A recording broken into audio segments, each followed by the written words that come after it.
The Married to Addiction podcast is brought to you by Anchor.fm. Have you ever thought about putting a message out into the world? Maybe you've actually thought about doing that through a podcast. I know that I was there at one point a while back, but I thought that there was no way I could ever have a podcast because I thought it was way too complicated, too much tech, too expensive, and all the other things. So I want to tell you just really quickly a little bit more about Anchor, because if you have ever thought about doing a podcast, I promise you it could not be easier through this platform. First of all, it's free. There are creation tools that allow you to record and edit your podcast right from your computer or even your phone. Anchor distributes the podcast for you, so you can be heard on Spotify, Apple Podcast, Google Play, all these other places, and you don't even have to worry about doing the distribution. You can also make money from your podcast with no minimum listenership, so no matter how many people you have, you can monetize it. It is literally everything you need to make a podcast all in one place. So if you have ever thought about potentially having a podcast of your very own, I could not recommend Anchor more highly. So if you want to get started, you can just head to anchor.fm or download the free Anchor app. I promise you, it's way easier than you think.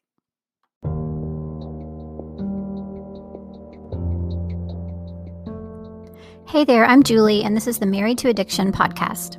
If you're here, then you're probably what I call my secret sister. We're in a situation we never asked to be in and fighting a battle we never wanted to fight. We're women who are married to an alcoholic, and it affects every inch of our lives. If that sounds like you, then I want you to know that this is a safe place for you to land. Married to Addiction is a faith-based podcast where I'll help you find the tools and strength you need to navigate your husband's addiction without losing yourself in the process. So please subscribe and tune in as often as you're able, because your husband's recovery is important, but so is yours.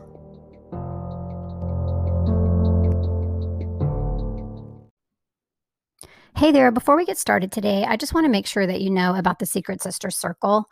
This is something that I have just created. It's a brand new membership for my secret sisters, meaning other wives of alcoholics, that I really would love to have you join me in. It basically is a path to take you from being where you're at right now, which if you're like me, you're probably in the middle of feelings of hopelessness and despair and confusion, just not really knowing what to do, where to turn, and feeling like there's no end in sight. So I wanted to create kind of a journey for you to get you from that place into the restoration and wholeness that I know you can have in your life, even as the wife of an alcoholic. So the whole vision for the membership is to get you off the emotional roller coaster of having an alcoholic spouse and just feeling like you're at the mercy of that day after day. We'll help you work through learning exactly what you can do to improve things instead of just feeling like you have to sit around and hope and pray that things are going to change someday. And also it helps you feel not so alone because you'll have a community of other sisters who are going through the same things that you are. So bottom line, if you need support and direction through the day-to-day struggle of being the wife of an alcoholic, then this membership is absolutely for you. I would absolutely love for you to join me. You can just go to my website, marriedtoaddiction.com, and look for the tab that says Secret Sister Circle. I hope to see you there. Hello, and welcome to episode 18 of the Married to Addiction podcast. Today's episode is called, What Do You Do If Your Husband Doesn't Want You to Get Help? This is a subject that a couple of women have written to me about, and they've said, hey, I'm interested in following your Facebook page, or I'm interested in joining your membership or enrolling in your program, but I'm worried that my husband will find out because he doesn't want me to get help. I've also seen women say that they don't go to Alanon because their husband doesn't want them to go to Alanon, and it just causes a big fight and argument anytime that they bring up trying to go to a meeting or to do anything that might be something that is beneficial for them as it pertains to his addiction. So today we're going to talk about why that is, and we're also going to talk about what to do if you are in that situation. So it's pretty normal for the alcoholic to not want to get help for themselves. But why are they so adamant sometimes about us not getting help for ourselves, which we desperately need as well? And we've talked about that on some previous episodes. It is absolutely critical for us to get help also. Alcoholism is a family disease, and we become sick right along with the alcoholic if we don't know what to do and how to navigate the path in a healthier way. So why do they get so upset about us wanting to get help? Well, the main reason is because your getting help feels like a threat to their addiction. Their addiction wants to protect itself. Their addiction is where they're comfortable. Their addiction is where they feel like they can maintain the current status quo. For whatever reason that they started drinking, they need to maintain that or they wouldn't have a problem with alcohol. And they're worried that if you start going to meetings, which most alcoholics have zero idea what goes on in Alanon or in any type of programs that are meant for the spouses, they really don't have any idea most of the time. And so what they think is, and I've heard this said before, you're going to go get your head filled with all these, wrong ideas about my drinking.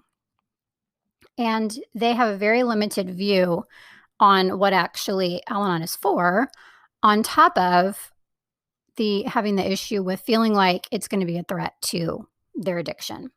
So that's the main reason. They don't want to stop drinking, or they would already be making moves in that direction.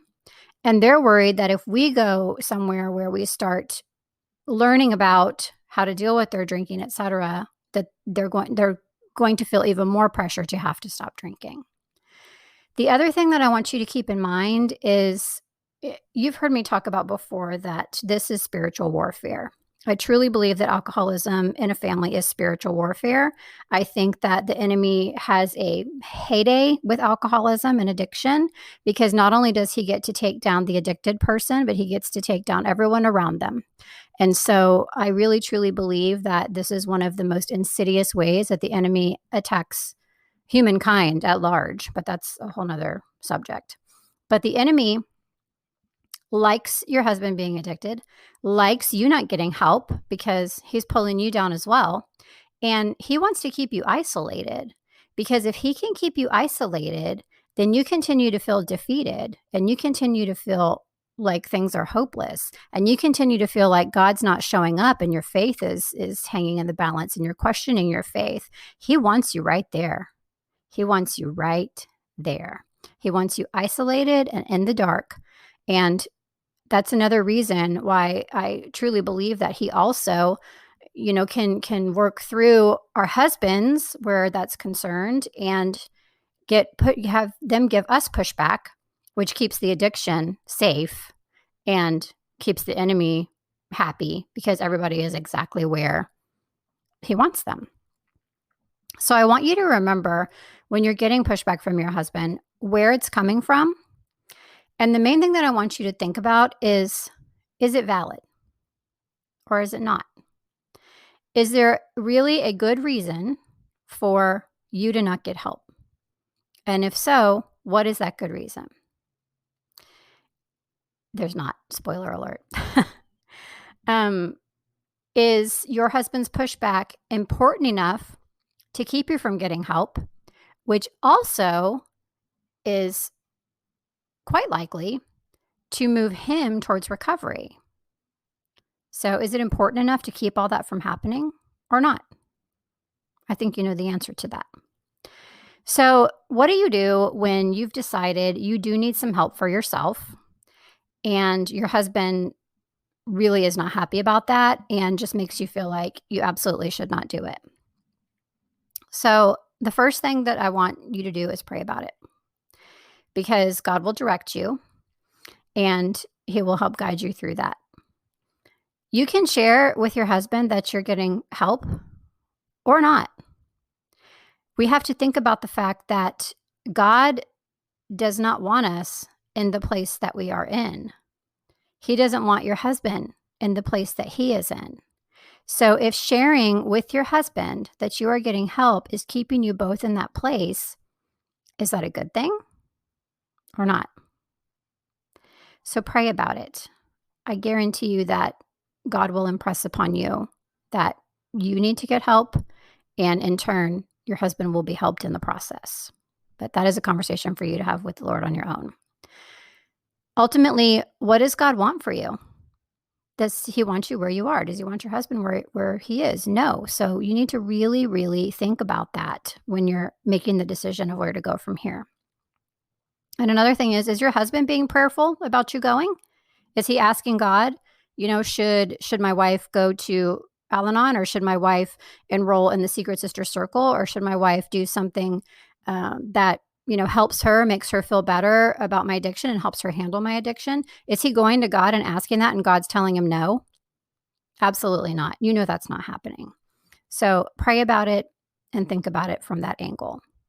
The other thing I want you to know is if you do decide to move forward with getting some help from yourself and not share it with your husband, or not announce to your husband that that's what you're doing, there are some private options, and it's for that reason a lot of the time. If the husband feels like his addiction is threatened by you going to Al-Anon meetings, well, are there online meetings that you can do?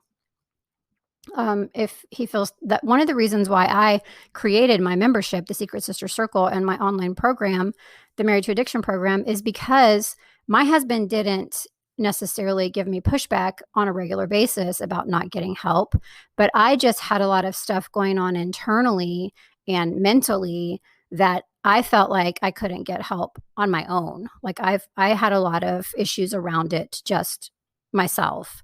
And so I really wanted, and I actually looked for quite a while, something that I could do that was like under the radar, that he didn't necessarily know about, that I didn't have to go. I didn't have to, find a sitter for my kids. I didn't have to announce to anybody, hey, I'm going to an Al-Anon meeting tonight, that I could just do do kind of, like I said, under the radar, to get help for myself without it being like a big announcement to everyone else. And I found a couple of things, and they just did not sit right with me. I wanted a Christian program that I could do kind of on my own at first. That's what I thought I needed. I didn't realize that I needed more help and more kind of hand holding than that. But at the time, I really had trouble finding something like that. So that's why I created it, to be quite honest.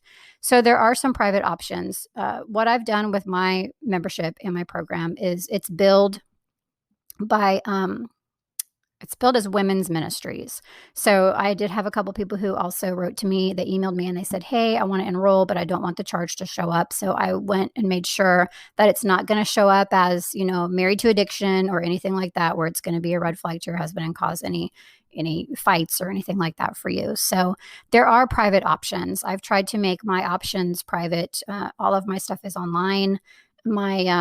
My community for the Secret Sister Circle is not even on Facebook, because I know some people worry about privacy where Facebook is concerned. So I've really tried to make sure that I'm respecting everyone's privacy, because I know that these types of issues exist. I know that a lot of women do have this issue. Now, one thing I do want to say, and it's a disclaimer that I've said many times before, if your husband is violent, it's a whole nother scenario. That's like a completely different, that's completely out of my range of expertise. And my only advice to you is get to a safe place first and foremost before you try to have a discussion, try to do anything at all. That is what you need to concentrate on first and foremost. But I'm talking about the women who just mention, hey, I feel like I should go to Alanon, or I feel like I should do ABC for myself. And the husband starts a fight, or, says the things that I was saying earlier, like they're just going to fill your head full of blah, blah, blah, those types of things. We don't really need another confrontation. We don't want to volunteer for an additional confrontation. So a lot of times when we bring up something like that, where we feel like we need to get some help and we mention to our husbands, and that happens, then that's kind of the end of it for a while, because we were like, well, that wasn't fun. And that's obviously a sore subject. So I just want you to know that there are private options. I want you to pray about it. I want you to think about whether or not the things that he's bringing up are valid, and whether or not they are going to be, sorry, I got an alarm going off in the background. And whether or not they're going to be what's best for you, and whether or not they're going to be what's best for him and your children, etc. Because ultimately that is the biggest thing, is we want you moving forward. We want you getting healthier. We want you being supported, and all of those things that getting help can help you with. So I hope that's helpful. I know that this can definitely be one that is just difficult for a lot of women. So if you have experienced that yourself, I want you to know that doesn't mean that you can't move forward with help, because you absolutely can. As always, I'm so glad you're here. Thank you so much for listening, and I will see you next time.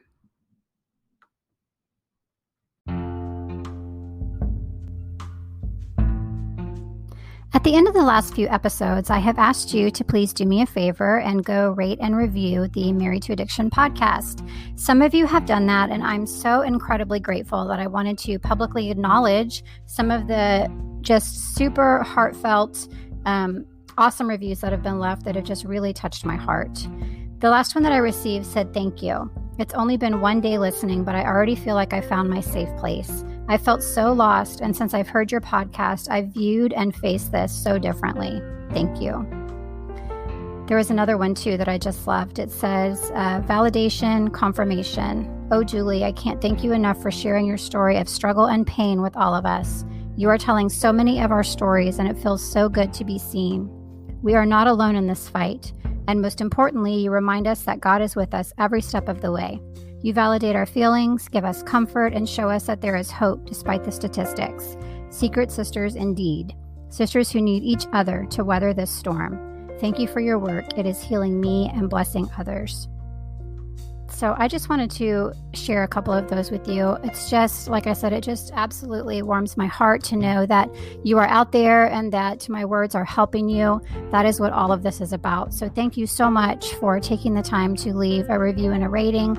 I will continue to share these at the end of the next few episodes just because I really want to share your words and just, again, be thankful and grateful that you took the time to leave a rating and a review. If you haven't done that yet, I would absolutely love for you to. It doesn't have to be a long review.